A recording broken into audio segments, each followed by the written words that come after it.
मान्यवर ओडिशा सरकार को पदे ये जो सबू अपार्टमेंट गुड़ी को आपण माने सबू बंद करिसंती जो माने बिक्री करि परिबे नाही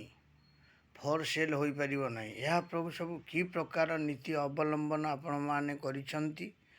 मझिरे 4 दिन 6 दिन बंद कर दिले कोना हाईकोर्ट रे ऑर्डर हेची यह रीसेल होई परिबो नाही लोक या द्वारा कथक कथनीय कष्ट भोगुंट किंतु आपण मैंने या सब शुणु ना या द्वारा लोकंकर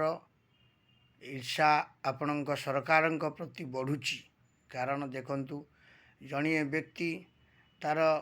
निजस्व अर्जी थिबा समस्ते तो आउ माने कलाकारनामा करके अपार्टमेंट किनी ना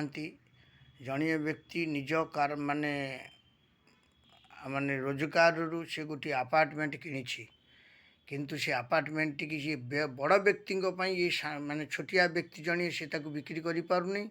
कि ताधरे से पैसा नहीं कि से तार जो जगार लगेवा कथा कि कौन सी कार्य लगेवा कथा ताकू लगे पारुनी यह द्वारा सरकार कौन शांति पाउछंती एटा हला प्रथम कथा द्वितीय कथा जे भी से डिपार्टमेंट रे मंत्री थांतु से कहीं सरकार को अवगत करूना कि कोर्ट को अवगत करूना साधारण व्यक्तिटे बहुत हैरान हरकत या द्वारा चलुची किंतु या द्वारा आपण मैंने भावुंट कि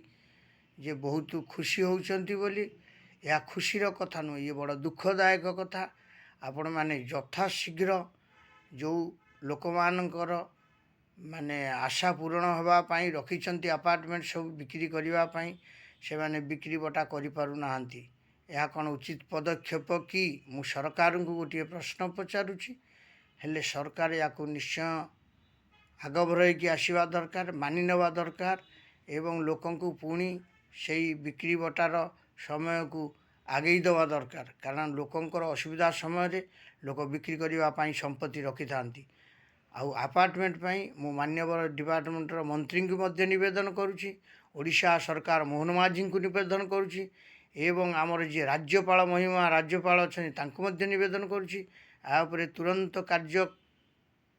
हस्तक्षेप करी कार्यक्षम नियंतु लोक बड़ असुविधा पड़ुचंती आकु निश्चय हाईकोर्ट द्वारस्थ होकि शीघ्र यार रीसेल व्यवस्था करंतु हो रही निजस्व समीक्षक प्रभु आचार्य भुवनेश्वर किंतु आपको आपण मैंने देखिए लाइक करेंगे शेयर करेंगे जमी सरकार पाखे पहुँचवा दरकार जय जगन्नाथ।